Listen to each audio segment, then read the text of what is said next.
Last time I showed off my Fallout MOC, it really was just the ground level, kind of like the first part of the last series last year. Looking at it now, I have the dock area, some plant life, pretty set on the Nuka-Cola machine being over by the mountain there, like it fell down or something. And I did end up going with the canyon idea that I kind of pitched in the last video. This nice platform on the top where I'm going to be building a building that's going to be pretty accurate to the Fallout games. And what's also cool about the way I did the mountain canyon area is if you turn around the faceplate, I'll have an area for a dungeon on the inside, have some ideas for some different assets from the game to toss in there. And this is probably where I'm going to put some radioactive barrels, you know, the ghouls and all that. I have a couple of purist builds for the figures that I've done for some ghouls, since I didn't end up buying any custom figures. And like I had pitched, I also have my build here of the Gulper, threw on some nice printed eyes. Might be a little big, but also in the show, basically puts a whole character in its mouth, or even the power armor was pretty close to being able to fit in there, so not too bad. I got my second vault suit as well. So now I basically have a Lucy and also a male dweller to go with them so they can explore the wastelands together.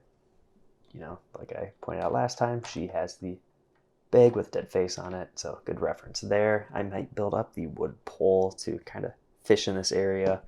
And I do have some plank printed pieces for the like dock, bridge, whatever you would want to call that. So I'm going to try that out.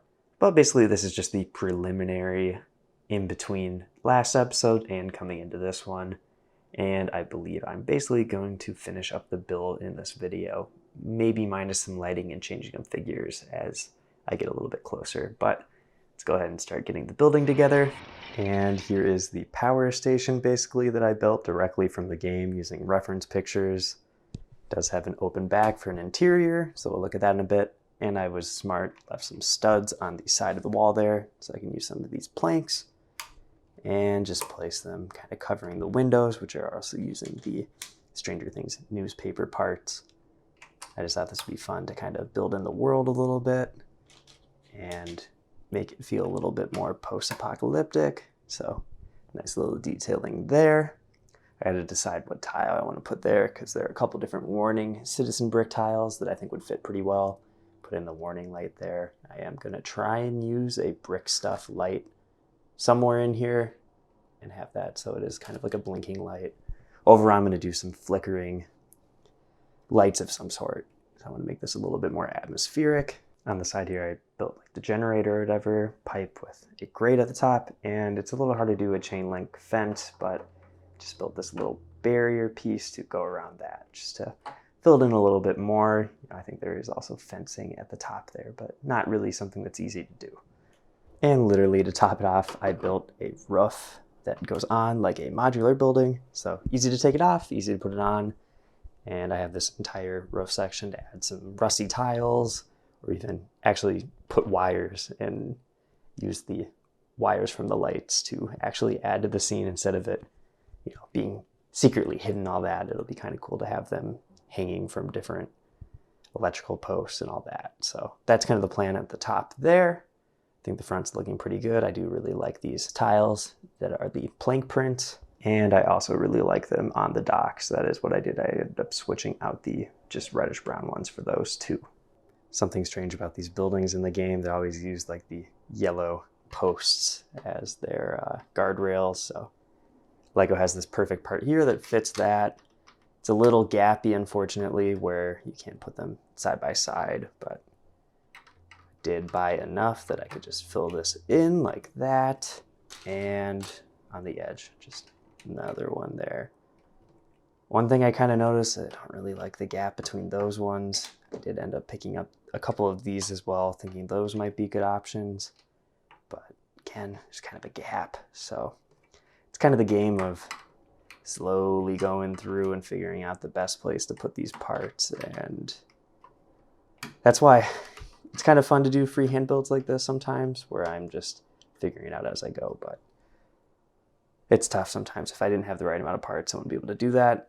And I do have a couple more that I could toss on different places that are kind of the same but different parts wise. Another thing I had to take into mind was how you're actually going to get up to the building. I feel like I kind of have to build some sort of platform here, maybe just like a sloppy bridge, but getting to the ground, use these ladder pieces to kind of build a staircase of some sort. Not complete though, I might build a platform here as well.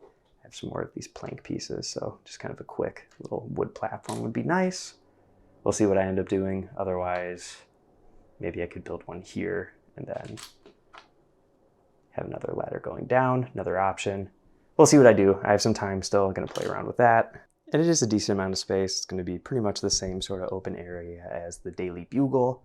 Gonna fit in a desk for sure, some file cabinets I think, and then might raider it up a bit, we'll see. But I already kind of mentioned it, I'll also have some interior space below the room, so I think I'm gonna do a lot more fun stuff down here, which is gonna be very Fallouty, but also gonna have some base stuff here, and like I said, having some lights at the top. And I think I'm gonna have the overall build on my turntable that I use for the end of my videos, so it can rotate around and people will be able to see both sides of it. Because it is kind of a bummer to build an interior and then people can't see it because it's facing away from the table. For the first bit of office equipment, I have this desk using the new Robot CMF torso as a terminal. Just toss that kind of in the corner. Say this is one of more the corporate offices for a power station versus just a straight work area. Another bit of furniture, same sort of metal look. I have a file cabinet here with a collectible, bobblehead. So I'm gonna have a good time visiting this location, finding that. And on this level 2, I'll throw in one with a missing drawer right next to it. I'll have to figure out another thing to toss on the top there. And for up there, let's just have the one that got taken out with a hollow tape. I'll just kind of toss it there. It'll just sit. You can see it's already kind of filling up in here. I'm not sure exactly what else will go up here right now. Maybe a figure or two, but I have some room over here, maybe for a coat rack or some other random thing. I'd love to throw in a teddy bear scene somewhere on the build, maybe on the roof, since that's kind of one of the weird little Easter eggs that's always in the games. So upstairs, I want that to be more of a raider area. Downstairs is going to be for the ghouls. Kind of have some radioactive barrel builds going, plus transparent green splatter pieces. So there's going to be a radioactive spill in the basement to go with the printed barrels that I have already used last year. And I just think this will be a fun little area to, like I said, put my ghoul minifigures. And I would explain how they got ghoulified. Also down here, I put just another file cabinet for no reason. Maybe, basement storage. But this one I'll have it upside down.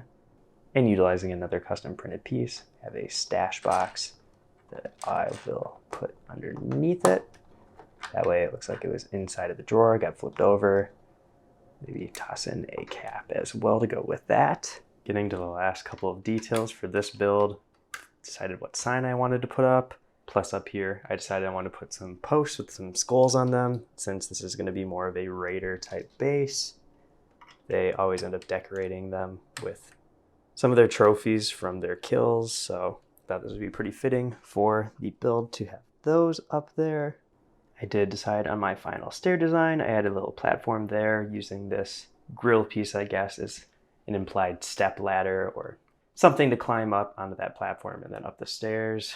And to fill in this area a little bit more, I threw together a couple different trees to place down. These are pretty posable, so it'll be kind of nice. You just put down the trunks where you want them to, and after that, you just spin around a little bit, just the branches. So for this half of the build, I have 2 different trees. I think I need to strengthen the trunks a little bit more, adding some bar pieces where I can to hold those together a little bit better.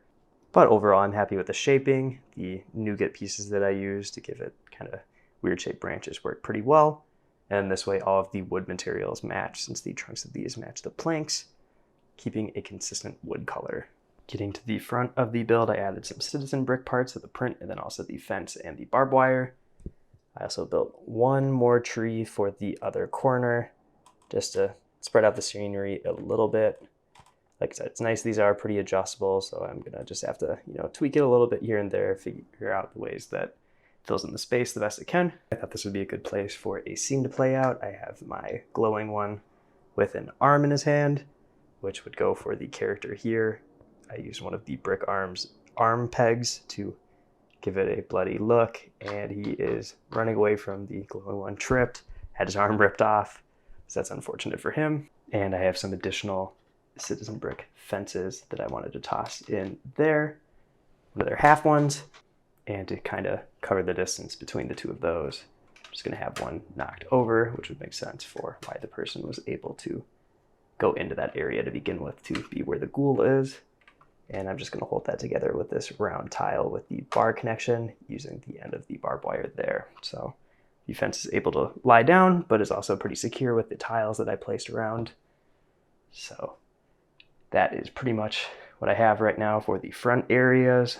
Still gonna have to throw in some figures and decide those final like poses. But I feel like scenery wise, on the outside at least, everything's looking pretty good. Sprinkled in a lot of the olive wedges there to give that some grass coloring. Plus I have some decent creatures with, you know, the gulper filling in the water area. And of course the ghoul scene going on there, which will tie into the interior of the cave. In the cave, I filled in with some purist ghouls using official Lego parts just to have more characters. One area has the weapons bench, and I already showed it off, you know, the barrels. Put in a little spot here though, since I got the new helmet for the Nasty Bricks power armor, which I painted up to make it a little rustier.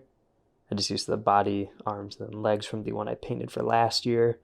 The only thing that you're changing was the helmet, and since I was painting it already, that's why I went and weathered this a little bit more. And just go right there.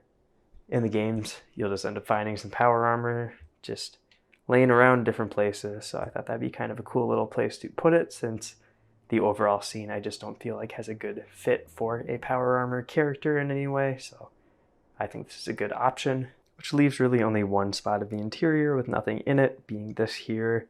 And I think I'm going to build a campfire using some lights to add some flickering. In addition to the fireplace, just going to toss a chest in as well. Got to leave some space so it can open. And I'll just have some Fallout stuff in there. There's a stim pack and a perfect caliber brick arms mini nuke.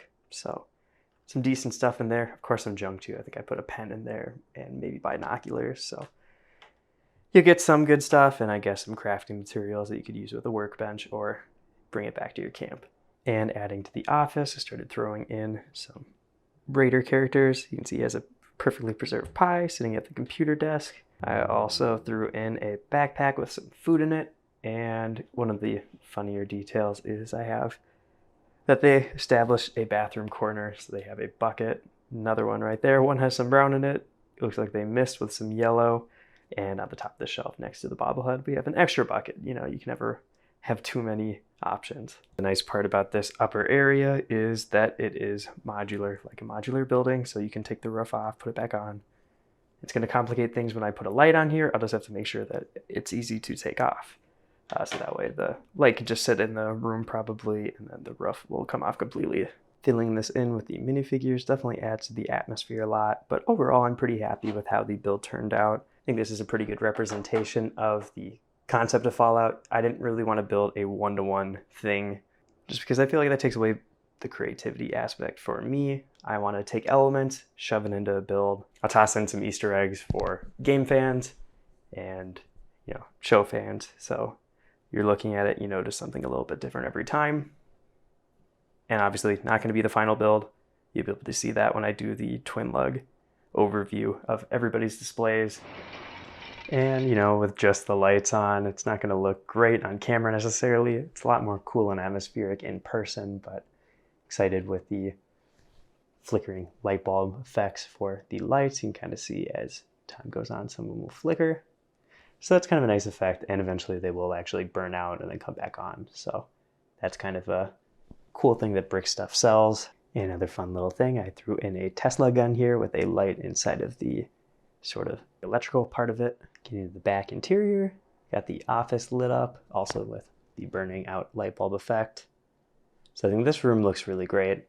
Doing interiors is actually kind of fun, just having one light kind of fills up the whole space. Getting below that, ended up throwing in that fireplace I was talking about, which lights up a lot of the room. I also put an overhead light there that is always on, doesn't have a flickering effect. And really love the atmosphere down there.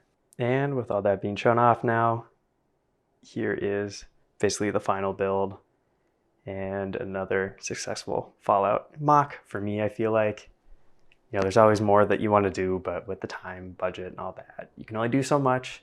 Very happy with the detailing I was able to get into this. Some references to the TV show, some Fallout 76 builds, nice trees, which I think did actually turn out pretty well. They're a little on the fragile side. They tip over and whatever every once in a while, but I do like the shaping of them. And with the lighting, I think it adds a lot to it as well. If you want to see more Lego Fallout MOCs or custom Lego minifigures, check out the videos on my channel. I've been Brick Radiop, and I'll see you in the next video.